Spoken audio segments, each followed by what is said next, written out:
Looks like the fear-monger's on the loose again. Doctors aren't really certain how serious the head injuries are. Because of the injuries, he may not regain consciousness. As long as it keeps my patients happy, I'm happy.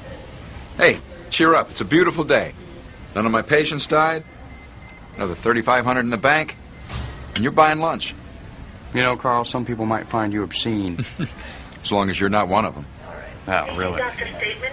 Statement, please. Hey, I know something that'll cheer up even your usually sour disposition. Oh, really? What? Beautiful. The talented Dr. Marissa Holloway. Michael Crawford, 340. Michael Crawford, please call 340. Wow. You're having lunch by yourself, buddy. Marissa! Hi, Eric. Thanks for the referral. Was it good enough for lunch? Oh, I gotta get back to work. It was good enough for dinner. Hey, Carl, wait up! See you tonight.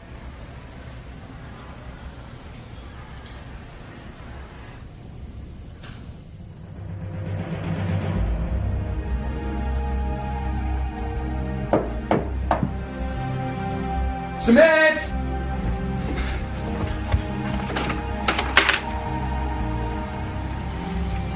Wait, please.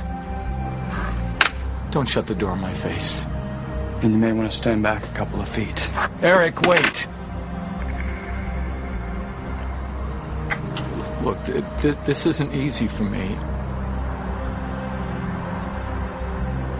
I know what I've done to you and your mother. You don't know how hard it is for me to come and face you. What are you doing here? Is this some kind of apology tour? Look, I'm not going to lend you my car or give you some money. I'm not going to give you a place to sleep. So is there anything else you need? Your forgiveness? It'll be a cold day in hell before that happens. Sorry.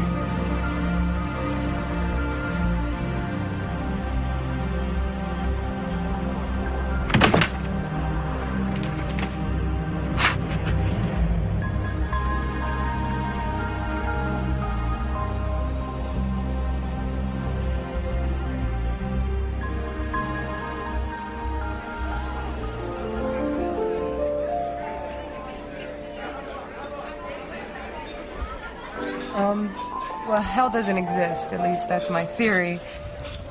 If I could prove the existence of the afterlife, a place where everybody went to a place of peace and love and joy, then... You mean heaven? Right. Imagine what that would do for psychiatry. I mean, we could treat grief, we could take the fear out of dying. Well, don't you think a little fear of dying is a good thing? Think about it. If people were a little bit more afraid of dying, then maybe they would stop eating fatty foods or stop smoking or anything else that caused cancer. You don't have to deal with my patients. I mean, they have constant panic attacks because they're afraid of dying. They don't want to die. They don't know where they're going when they die. But have you ever seen a Christian die? Several. My grandmother. When she died, it was the most peaceful, most beautiful thing I'd ever seen. It was like she was prepared for it. It's because of faith. Since when did you become born again? I might not believe in Jesus, but I do believe in the power of faith. It's a lot more effective than a handful of Xanax. I was taken by the idea immediately. If she was right, then people like Latimer were dead wrong about hell.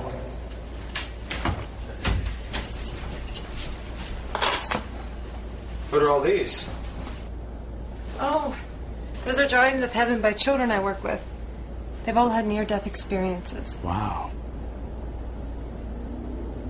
Yeah.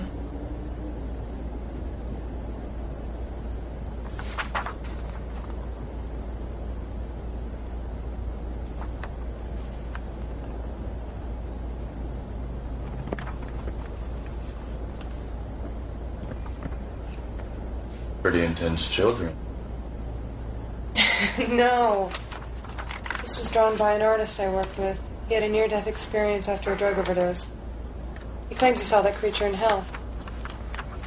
Dreams about it every night. Been working with him for a while.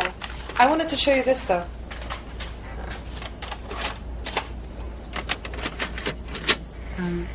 How long ago did this happen? Well, it was about 2 years ago, but I remember it just as if it happened yesterday. Well, I was downtown. I was crossing an intersection, and everything just seemed to be fine at first. But then I heard these people calling out to me from both sides of the street.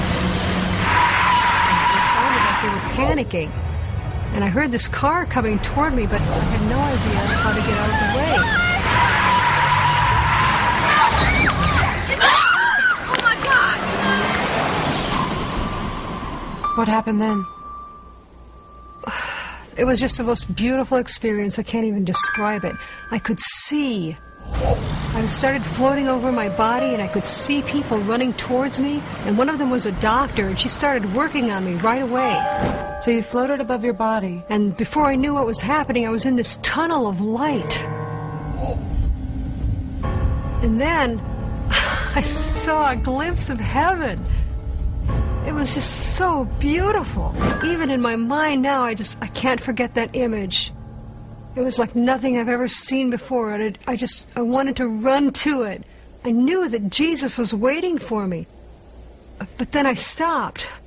Why did you stop? Oh, there was this incredible creature standing right in front of me. It was glorious, full of light. I knew it had to be an angel. Darlene, daughter of the Most High, I'm sorry, but now is not your time. You must go back. Why do you think the angel called you a daughter of God? Because I am one. I'm a Christian. Everyone who accepts Jesus as their Lord and Savior becomes a son or a daughter of God. And that's what I am. Then what happened? After the angel spoke to me, I wanted so desperately to stay there, but I knew I couldn't. And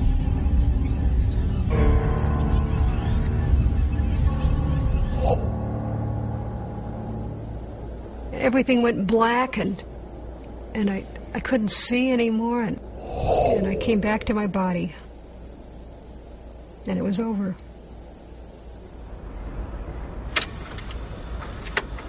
What do you think? You really want to know? Yeah. I think that the accident most likely jarred the visual centers of her brain, while old memories of sight fused with her religious expectations of death helped create quite a light show. There's one problem with that theory. What's that? She's been blind since birth. Yes, but you still can't use this type of anecdotal testimony. There's no verification. Totally subjective. There's no control. I know. I know. That's what my grant committee keeps saying.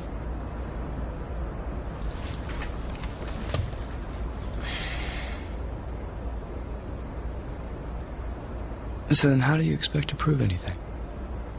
Well, let's put it this way. Every good researcher has her little secrets.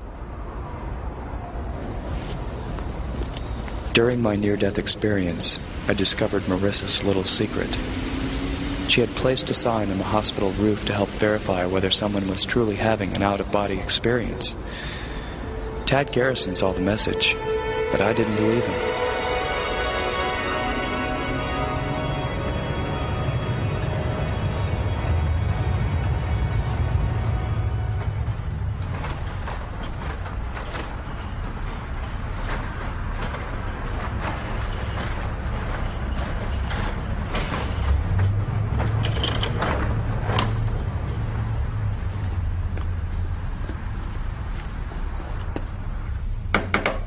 Housekeeping.